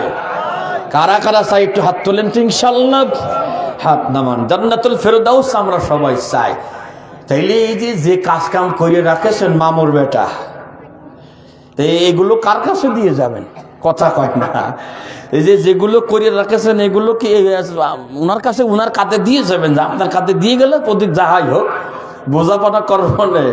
যে কাম করে রাখেছেন তাতে জান্নাতুল ফেরদাউস কি ছোটটা হয় কিনা ওই চিন্তা করেন। কথা কয় না, ঠিক কিনা? কষ্ট হয় ভাই। এবার আসেন, আল্লাহ তাআলা বলেন, সব ক্ষমতা আমার হাতে। 3 জন নবী দাঁড়িয়ে তাকিয়ে দেখার পরে 3 জন নবীর চোখে পানি চলে এসেছে। আল্লাহ আমাদেরকে সাপোর্ট করার কারণে আল্লাহর বান্দার এই অবস্থা হয়ে গেল। জিবরাইল এসে বললেন, নবী আপনারা এদেরকে বলেন 3 দিন সময় দিলাম, 3 দিনে 3 রকম তাদের গায়ের রং পরিবর্তন হবে। 3 রকম রং পরিবর্তন হওয়ার পরে 4র্থ দিনে তাদের শাস্তি আসবে। ওদেরকে তওবা করতে বলেন, ইস্তেগফার করতে বলেন। এমন ঘাটতেরা জাতি, ওরা বলতে লাগলো, নবীরা তোমরা শোনো, 3 দিন টাইম নাই, যদি তোমার আল্লাহ পারে আজকে এই গজব দিক, আমাদের অসুবিধা নাই, আমরা ঠেকায়া দেব, আমরা মোকাবেলা করব। কি গো? হ্যাঁ, মোকাবেলা। মশা বা ইঞ্জেকশন ঢুকালি ঠেকাতে হলে তুই মোকাবেলা করবা না। মোকাবেলা করাবেন, খালি মরিয়ে দেখো ফেরেশতা হাতে বাটান নিয়ে বলবে যে আইসো খেলা হবে। ধরে কান ঠিক কিনা? মোকাবেলা। বন্ধুরি আমার কোন মোকাবেলা চলবে না। যখন আমার দিকে সূরাতুল মুলক যে কেউ যদি পাঠ করে ঈশার নামাজের পরে, কোন মা কোন বোন যদি সূরা মুলক তেলাওয়াত করে, কোন বাবা যদি ঈশার নামাজের পরে সূরা মুলক তেলাওয়াত করে, তার কবরে আল্লাহ আযাব দেবে না। সুবহানাল্লাহ। সেই সূরা মুলক তো শিক্ষা দেওয়া হয় প্রাইমারি স্কুলে, না চাচা? কথা কয় না। তা সূরা মুলক শিক্ষা দেওয়া হয় তাহলে হাই স্কুলে, কলেজে, কোথায়? ও কলেজার টুকরা যুবক ভাইরা, যে সূরাটি পাঠ করলে কবর আযাব মাফ হয়ে যায়। আপনি পারেন না, মাদ্রাসায় মেয়েকে দেন, আপনার সন্তানকে দিয়ে দেন। যদি পুরুষ মাদ্রাসা থাকে, সন্তানকে, পুরুষ থাকলে পুরুষ ছেলেকে মাদ্রাসায় দেন, মেয়ে থাকলে এই মাদ্রাসায় দিবেন ইনশাআল্লাহ। আল্লাহ রাব্বুল আলামিন তাদের মাধ্যমে যে দ্বীনি খেদমত হবে। এলাকায় যদি আপনি মারা যান, আপনার ছেলে নাই, শুধু মেয়ে যদি মাদ্রাসায় দিয়ে দেন, মেয়ে দোয়া করবে রব্বির হামহুমা কামা রব্বায়ানি সগীরা। চোখের পানি ফেলে দোয়া করলে যদি কবরে আযাব থাকেও আমার আল্লাহ আযাব মাফ করে দিবে। সুবহানাল্লাহ জোরে বলেন। এখন সূরা মুলক নাজিল হলো কেন একটু বলবো? কষ্ট হচ্ছে আপনাদের? দেখেন আমার নানা ভাই দাওয়াত দিয়েছে 2 তারিখে, এখন ঘড়িতে 3 তারিখ দেখাচ্ছে। দেখেন আপনাদের ঘড়ি দেখেন, আমার ঘড়িতে 3 তারিখ দেখাচ্ছে, আপনাদের ঘড়িতে কয় তারিখ দেখাচ্ছে? তাহলে তো আমার ওয়াজ শেষ। কথা কয় না। নানা ভাই দাওয়াত দিয়েছে 3 তারিখ, সরি 2 তারিখ। তাহলে 2 তারিখের ওয়াজ আমার শেষ, কিন্তু আর ওয়াজ নাই। হ্যাঁ, আপনারা 3 তারিখে যদি শোনেন, তা হাদিয়া কিন্তু ডাবল দেওয়া লাগবে। কথা কয় না। অথবা এটা এখন বোনাস টাইম চলতেছে, 90 মিনিটে যদি কাম না হয় তাহলে কি করে? 10 মিনিট দেয় না বোনাস, 5 মিনিট। তা মনে করেন যে এখন 5 মিনিট চলছে। এখন কষ্ট হচ্ছে আপনাদের? আমরা 5 মিনিট 10 মিনিট ইনশাআল্লাহ। প্রিয় নবী সাল্লাল্লাহু আলাইহি সাল্লাম মক্কা থেকে মদিনায় যখন গেছেন বা ঢুকতেছেন, খেয়াল করেন নাজিল হওয়ার কারণ। যখন ঢুকছেন, ঢোকার সময় নবীজি বর্ডারের কাছাকাছি পৌঁছে গেছেন। ঠিক যখন বর্ডারের কাছাকাছি পৌঁছে গেছেন, পৌঁছানোর পরে দেখে একটা ছোট্ট ছেলে, এতটুকু, এই 9-10 বছরের একটা ছেলে হবে, উনি বর্ডারে আসছে রসুলকে দেখার জন্য। বাবার আঙ্গুল ধরে, এই আঙ্গুল ধরে প্রত্যেক দিন বর্ডারে এসে দাঁড়ায় থাকে। আর কয়, আব্বা শুনেছি নবীজির চেহারা নাকি চাঁদের থেকেও সুন্দর। সুবহানাল্লাহ। একজন সাহাবী বলছে, হযরত সামুনা বলেন, আমি একদিন এই পূর্ণিমার চাঁদের রাত্রে আমি বের হয়ে দেখি নবীজির গায়ে সাদা চাদর, পরনে লুঙ্গি, সেলাইবিহীন লুঙ্গি, গায়ে চাদর। আমি বের হয়ে একবার নবীজির চেহারার দিকে তাকাচ্ছি, আর একবার আকাশের দিকে তাকাচ্ছি, একবার আকাশের দিকে আর একবার নবীজির দিকে। শেষ পর্যন্ত আমি সিদ্ধান্ত নিয়েছি, আকাশের চাঁদের চাইতে আমার নবীর চেহারা 1000 গুণ ভালো, 1000 গুণ সুন্দর। এত সুন্দর চেহারার পৃথিবীতে কারণ নাই। সেই নবীকে দেখার জন্য ছোট্ট ছোট্ট বাচ্চারা বাবার সাথে মদিনার বর্ডারে চলে এসেছে। নবীজি একদিন সেখানে চলে গেলেন। যাওয়ার পরে একটা ছোট্ট ছেলে, তার নাম তলহা ইবনে বারাআ, নবীকে দেখছেন। দেখার সঙ্গে সঙ্গে লাম্মা লাকিয়ান নবী সাল্লাল্লাহু আলাইহি ওয়াসাল্লাম, যখন নবীকে দেখলেন, দেখার সাথে সাথে ওয়াযাহাবা ইলান নবী, এক দৌড়ে নবীজির কাছে গেলেন। দেখেন নবীজির কাছে গিয়ে বলছে, ইয়া রাসূলুল্লাহ, ইয়া হাবিবাল্লাহ, উহিব্বুকা আকসার মিন হায়াতি। ওগো নবীজি, আমি আমার জীবনের চাইতে আপনারে বেশি ভালোবাসি। সুবহানাল্লাহ। এতটুকু বাচ্চা বলছে, আর আপনি আপনার বাচ্চাকে কি শিক্ষা দিচ্ছেন? নবীদের শিক্ষা দিয়েছেন। কথা কয় না? নবীর শিক্ষা দিয়েছেন।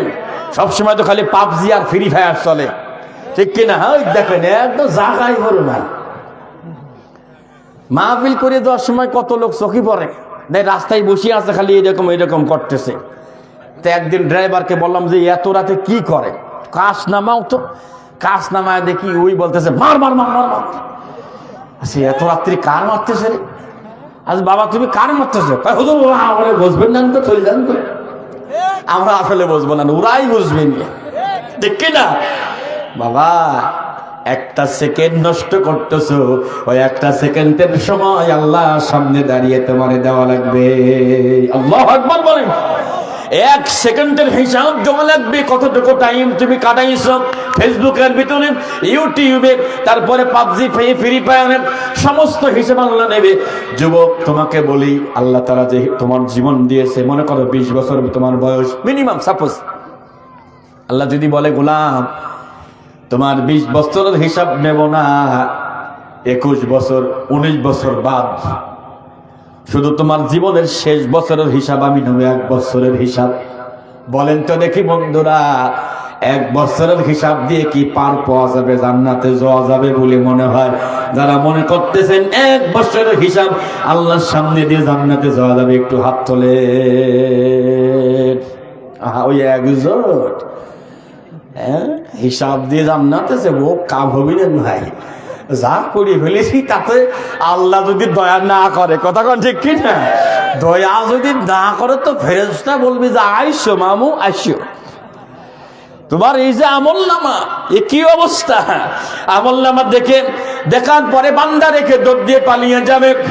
আল্লাহ তাআলা বলে খুযুহু ফাগুল্লুহু সুম্মাল জাহিমা সাল্লু সুম্মা ফি সিলসিলাতিন দারউহা 70 যিরাআন ফাসলুকু ইন্নাহু কানা লা ইউমিনু বিল্লাহিল আযীম।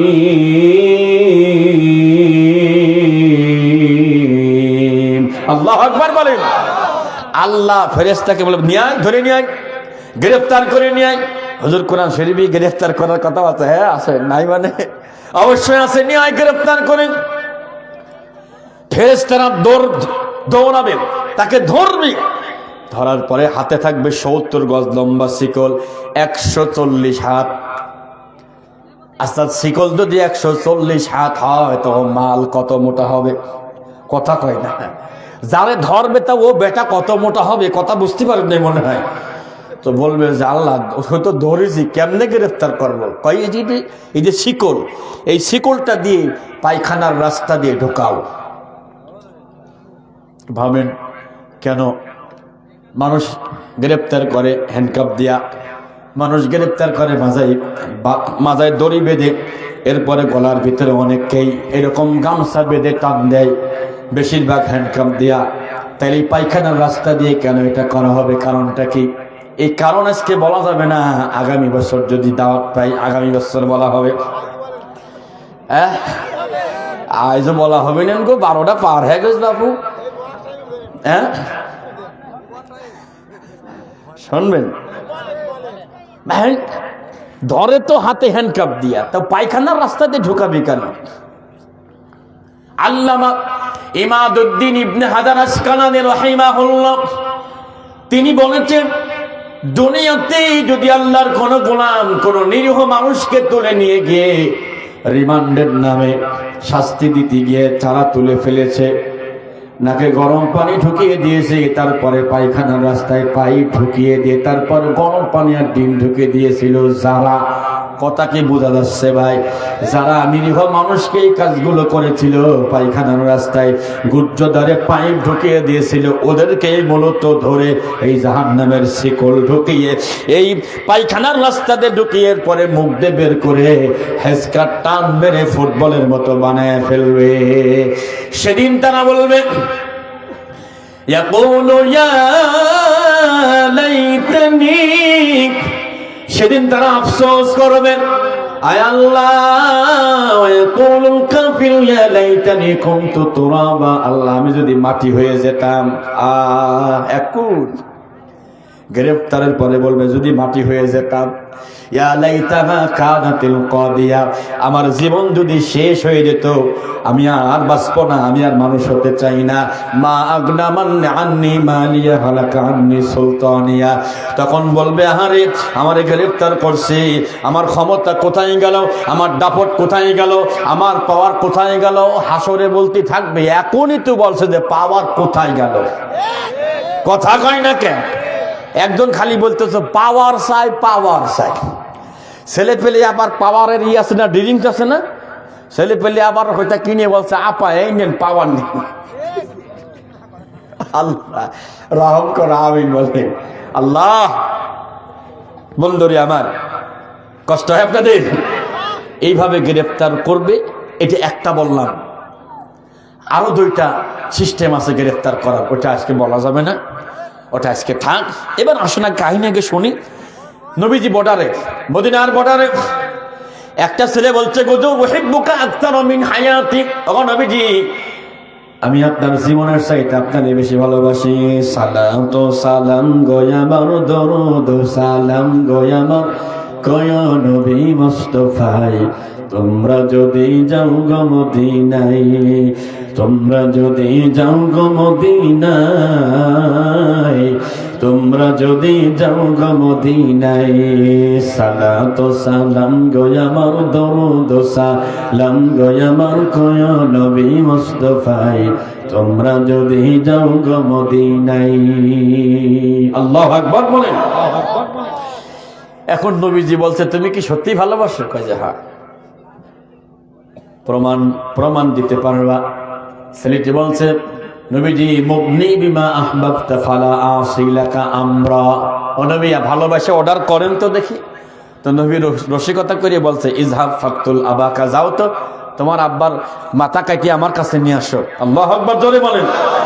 ছেলেটি বলে ইয়া রাসূলুল্লাহ, আপনি পারমিশন দিয়েছেন, কোনো কথা চলবে না, আপনার পারমিশন, আল্লাহর পারমিশন। দৌড়ে চলে গেছে। নবী ডাক দেয় ইয়া তালহা ইবনে বারা, তুম দাঁড়াও, এদিকে আসো। যাওয়া লাগবে না, তুমি দৌড় দিয়েছো, এটাই প্রমাণ হয়ে গেছে। সুবহানাল্লাহ, ধরে কোন সুবহানাল্লাহ। এই সাহাবী কিছুদিন পর খুব অসুস্থ হয়েছেন, খুব সুন্দর চেহারা ছিল, নবীজি দেখলে হাসতেন, আবার উনিও নবীজির দিকে হাসতেন। খুব অসুস্থ হয়ে গেছে, নবীজি দেখতে গেছে, দেখে অবস্থা খুব একটা ভালো না, মনে হয় মারা যাবে। আসার সময় বলতে শোনেন, যদি আমার সাহাবী আজকে রাত্রিরে মারা যায় তাহলে আমাকে ফাআখবিরুনি, আমাকে একটু খবর দিও, হাত্তা উশহিদাহু ওয়া উসাল্লি আলাইহি, আমি আসবো, তার জানাজা পড়াবো এবং আমি নিজে তার জানাজায় উপস্থিত থাকবো, আমি নিজে কাফন পরাবো। সুবহানাল্লাহ। এ কথা বলে নবীজি চলে গেছেন। অনেক দূরত্ব পথ। যখন নবীজি গেছেন সেই টাইমটা ছিল ফিশিতা ইয়াফি গায়মিন নবারদিন, প্রচন্ড কুয়াশা আর শীত। যাওয়ার পরে নবী চলে গেলেন। এখন তলহা ডাক দিয়ে কয় যে আমার পরিবার এদিকে আসেন তো। নবীজি কি বলে গেল? কারণ নবীজি বলে গেল তুমি যদি আজকে রাতে মারা যাও, রাতের বেলায় নবীকে খবর দিতে। তলহা ডাক দিয়ে বলে ও আমার পরিবারের লোকেরা, শুনে রাখো, লা তাদউ রাসূলুল্লাহ সাল্লাল্লাহু আলাইহি ওয়াসাল্লাম ফাইন্নী আখাফু আলাইহি আল-ইয়াগুল, তোমাদেরকে বলছি যদি আমি রাতে মারা যাই আমাকে রাতেই দাফন করে দিবা, নবীকে ডাকা যাবে না। কেন বাবা?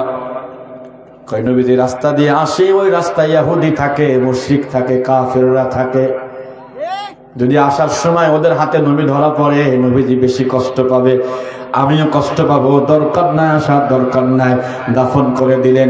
পরের দিন সকালবেলা নবীজি খবর পেয়ে চোখের পানি পেলে ফাজা আন-নবী সাল্লাল্লাহু আলাইহি ওয়াসাল্লাম হাত্তা ওয়াকাফা আলা কবরি তালহা ইবনে বারাআ ওয়া সাফফান নাস মাহু, সাহাবীদেরকে নিয়ে এসে কবরের সামনে নবী দাঁড়ালেন, পিছনে সাহাবীদেরকে দিয়ে দাঁড় করায়া দোয়া করতেছে আল্লাহুম্মা আলকিহি তাদহাকু ইলাইহি ওয়া ইয়াদহাকু ইলাইকা, আল্লাহ আমার এই তালহা যখন তোমার সামনে যাবে তুমি আমার তালহাকে দেখে একটা হাসি দিবা, আমার তালহা যেন তোমাকে দেখে একটা হাসি দেয়। সুবহানাল্লাহ বলবেন না? নবীজি ঢুকে বললেন মদিনায়। আর এদিকে কাফেররা বলল মুহাম্মদ মদিনায় চলে গেছে, সব শক্তি আমাদের, সব ক্ষমতা আমাদের, সব পাওয়ার আমাদের, একবারে মুহাম্মাদের গোষ্ঠীকে শুদ্ধ একবারে শেষ করে দিব। আল্লাহ কই নবী তাবারাকাল্লাযী বিয়াদিহিল মুলকু ওয়া হুয়া আলা কুল্লি শাইইন কাদির। ও নবী, ওরা ক্ষমতার বড়াই দেখায়, আমি বলছি সব ক্ষমতা আমি আল্লাহর হাতে। সুবহানাল্লাহ। ওরা একটা যুদ্ধ বাঁধাই দিছে, বদরের যুদ্ধ। ওরা 1000 আর আমাদের মুসলমান মাত্র 313। কারা পারবে কন্তমি ভাই? মুসলমান পারবে তো, এখন পারে না কে? তোমরা 95% কথা কয়টা, তোমরা 92% 90% বললে কই? তোমাদের ভাই নিজে মাইরি শোয়া চামড়া তুলে ফেলে, আর তুমি দোয়া করো রব্বানা যালামনা। আল্লাহ তাই দোয়া কখনো কবুল হবে না। কথা কোন ঠিক কিনা? বন্ধুরা আমার, বদরের মাঠে চলে আসছে 1000 হাইরে দাপট, আজকে ছড়ি হওয়া মুহাম্মাদের গোষ্ঠীকে শেষ করে দিব। নাউযুবিল্লাহ, আস্তাগফিরুল্লাহ, আরো কত ভাষা খাটা বাজে বাজে ভাষা ব্যবহার করেছে ওই দিন বদরের ময়দানে। একবারে দেখে নেব। আল্লাহ কয়, নবী আপনি টেনশন করবেন না, আপনি আমার কাছে দোয়া করেছেন। দোয়া করার সঙ্গে সঙ্গে লাকাদ নাসারাকুমুল্লাহু লাকাদ নাসারাকুমুল্লাহু বিবাদরিন ওয়া আনতুম আদিল্লাতুম ফাত্তাকুল্লাহা লাআল্লাকুম তাশকুরুন। ও নবী আপনি দোয়া করেছেন, আমি সাহায্য করলাম অসুস্থ অবস্থায়, আপনার অসহায় অবস্থায়। কেমনে সহযোগিতা করলাম? আসমান থেকে 1000 ফেরেশতা পাঠায় দিলাম, সবার হাতে বাম্বু পর্যন্ত বড় বড় লাঠি, বড় বড় ডান্ডা নিয়ে চলে এসেছে একবারে বদরের ময়দানে। এসে কয়, নবী ওরা ক্ষমতার বড়াই দেখায়, ওরা ক্ষমতার দাপট দেখায়, আপনি ভয় পাবেন না। আপনার সাহাবীদেরকে বলেন 1000 ফেরেশতা এসে গেছে বদরের মাঠে, এবার খেলা হবে। কথা কন, এবার কি হবে? ফেরেশতা 1000, ওরাও 1000, মাঝখানে 313 জন বোনাস। সুবহানাল্লাহ বলবেন না? সাহস বেড়ে গেছে। যুদ্ধ যখন শুরু হলো, নবীজির কাছে একজন সাহাবী আবু উবাইদা ইবনুল জাররাহ, আবু উবাইদা তাকায় দেখে একটা লোক তরবারি খুলে বারবার নবীজির কাছে নবীকে মারার জন্য আসতেছে। আবু উবাইদা তাকে সরাইয়া দিলেন। তাকায় দেখলেন তিনি একটু মুরব্বী মানুষ। আবু উবাইদা ইবনুল জাররাহ ইয়াং মানুষ। লোকটা আবারও এসেছে, কিছুক্ষণ পর নবীর এই তরবারি আঘাত করার জন্য তাকে আবারও সরাইয়া দিলেন। পরপর 3বার যখন সরাইয়া দেওয়ার পর 4র্থবার আবারও এসেছে। দেরি করে নাই, আবু উবাইদা ইবনুল জাররাহ তরবারি দিয়া তার কল্লা 2 ভাগ করে ফেলেছেন। আল্লাহু আকবার। আবু লাহাব ছিল, বাড়িতে যাই নাই, ওটা টাউট ছিল, বদমাইশ ছিল। মানে কি বদমাইশ বললে কি, মারামারি হচ্ছে, তোরা যা আমি ঘরে জিকির করতেছি। এইরকম নেতা আছে না নাই?